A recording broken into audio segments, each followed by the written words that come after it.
Hey guys, this is James from TeaDB bringing you InBetweenIsode number 52. So I've been reviewing a lot of pretty nice teas, expensive teas. I'm aware that not everyone can afford them. I'm filming this way in the past because I'm going to Hong Kong and Taiwan. But I'm guessing by now people are probably complaining they want something more affordable, something that's a little bit less than $1 a gram, and I think that's perfectly reasonable. Today I am reviewing a tea, and I'm actually comparing it with another tea from Pu-erh.sk. So this was kindly sent to me by Joey, who sent it from Joey's Tea House, which I don't think is an actual place. But follow him on Tumblr, follow him on Instagram. He's drinking a lot of cool tea, a lot of Pu-erh, lots of cool photos. He takes really nice photos, actually. I think that might be like what he does or something. So he's up to cool things. He sent me this tea. I had it a couple days ago, and I looked it up on the site. I had a good session with it, looked it up, and it was something like $60 for 400 grams from Pu-erh.sk, and that crossed me as pretty good value for what it was. And the tea that it kind of most reminded me of is a very humble tea, the White Whale, also supposedly from 2002. So right now I have already done a rinse and a single steep of both the White Whale and the Smoky. So we will start with the familiar classic, the White Whale. And so this water was already boiled off camera.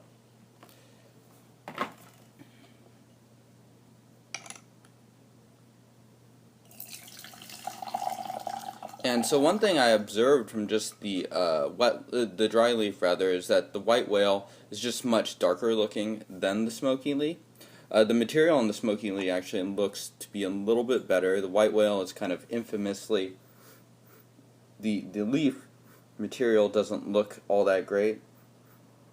So it's minty, wood, pine, very vibrant. What I'm used to. I've been working my way through 3 of these bricks. I'm still on my first one, but I have 3, I should say, of the White Whale. And so it brews that really nice red. And the Smoky.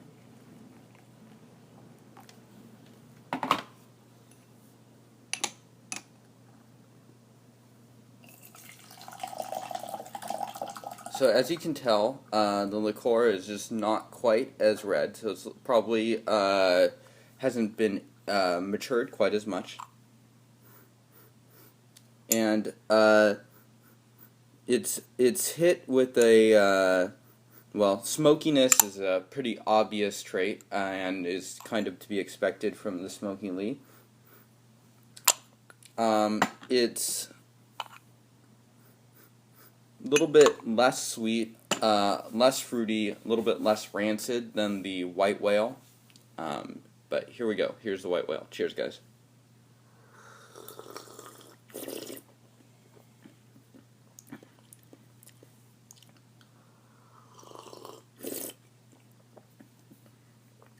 So, very piney, very woody. I really like the woodiness of the White Whale. I think it's one of my, I enjoy the profile of it. I think it's great for sort of like drinking. As the taste sort of evolves in your mouth, you can sort of feel like some pininess on the tongue, which is kind of nice.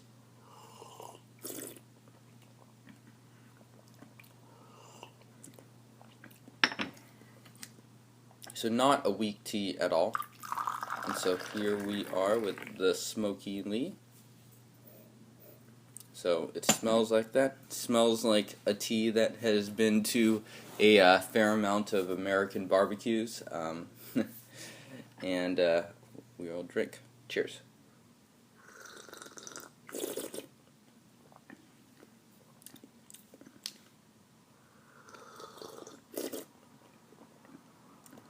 It's just a little bit less vibrant. I'd say it's maybe a little bit sweeter. The pine wood base is definitely not as heavy in this tea.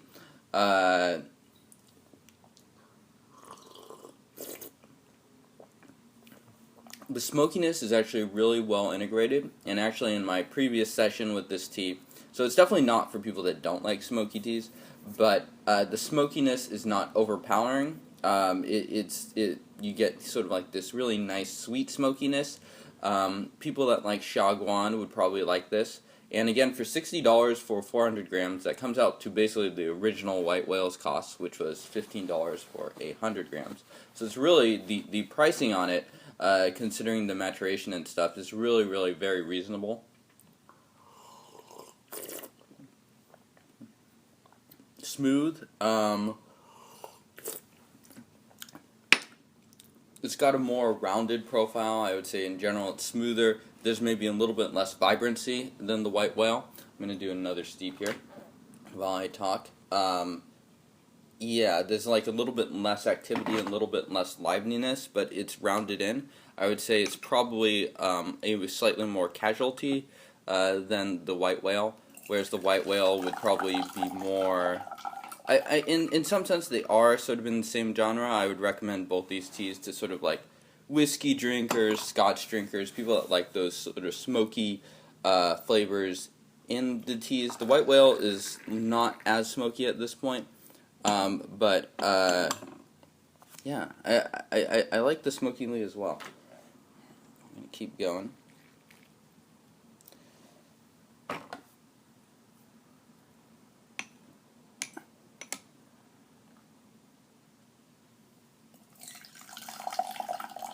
So again, we're seeing the same sort of color pattern. The white whale is redder, whereas the Smoky Lee is starting to get to that red territory, but is more orangey red.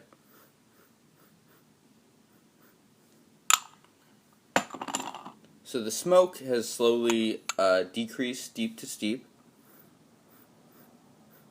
More fruity notes coming off of the white whale right now. Alright, so steep number 3 for the white whale.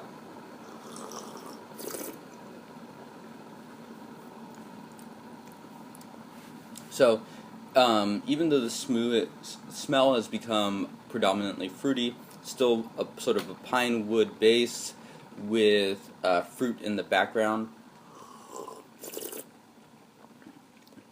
What's striking me actually is that the white whale is the stronger tea. It's a little bit more active. I'd say it's considerably less smooth. There's more just like initial roughness in the mouth. But there's a little bit more, I don't know, just like mouth activity. The body is really medium full. And we'll see how this steep goes. And then I'll do one last one. And as you guys could hear, my water was heating up right there. So we will drink this.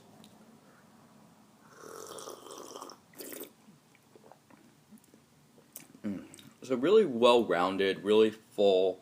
The body might be bigger, smoother, much smoother. It's got a really nice finish.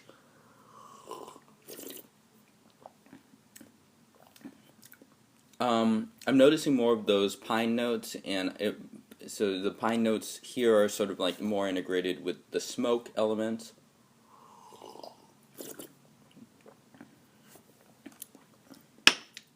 Not bad, not bad.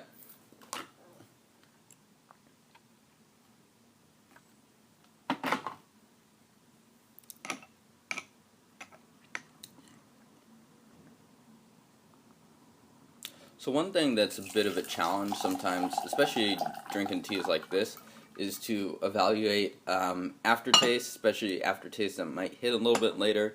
So that's perhaps one limitation of this sort of comparison.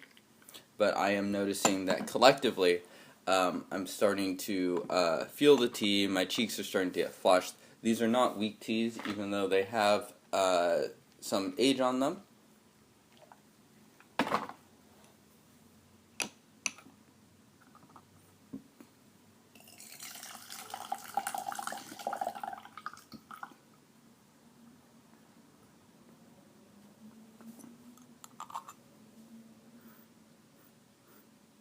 So less and less smoke. Fairly simple, fairly similar to previous steeps. So similar to the last steep, the initial steep sort of had a little bit of minty menthol-ish on this, but this at this point is more just towards the general fruity area. I would expect this steep of the white whale to be on the fruity side of things. Alright, so while I'm waiting for these to cool down for a little bit, I'll just say that one thing that could work very well in Pu-erh.sk's favor towards making a purchase there is that right now the euro to dollar ratio is very, very nice. So I guess this is specifically to people that are working in US currency.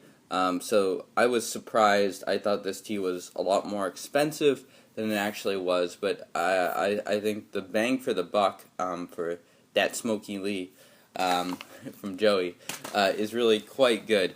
So big thanks to Joey for sending this in. I'm enjoying this tea a lot. I think it's definitely, I think he sent it in sort of like as a response to the White Whale episode or the Shagwan report, but I think it's a very worthy tea, and I think it represents Pu-erh.sk well.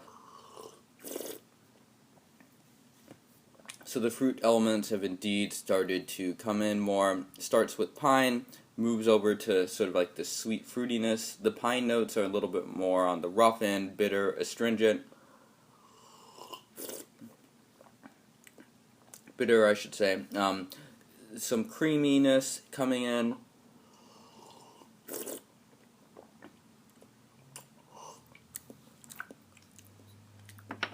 And the White Whale, I think, is sort of like a tea that will affect your palate. Luckily, we are putting it up against another tea that is also quite strong, so I don't think that's really affecting me. One thing I've noticed is that sometimes when you drink something strong, like the White Whale, and then you try to drink like a nice, refined Iwu tea or something like that, the Iwu tea is just going to come off as really weak and really less bodied than everything. So less bodied, what am I talking about? Less full, and just you won't get the full enjoyment that you would during a normal session, for instance.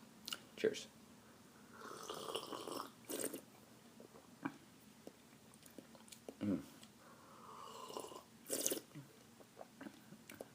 So each steep with this Smoky Lee, I am liking it more and more. It is increasingly smooth, increasingly creamy, really tasty, and you know, some people are scared of those smoke elements. It's really well integrated with here. I would say that this is probably, despite opening up the sample baggie and smelling a fair amount of smoke on the first whiff, it's really not a overly aggressive, overly bitey tea. I would say the White Whale wins in sort of like the aggressive category of these teas, but I think the Smoky Lee is actually, despite being smoky, quite smooth.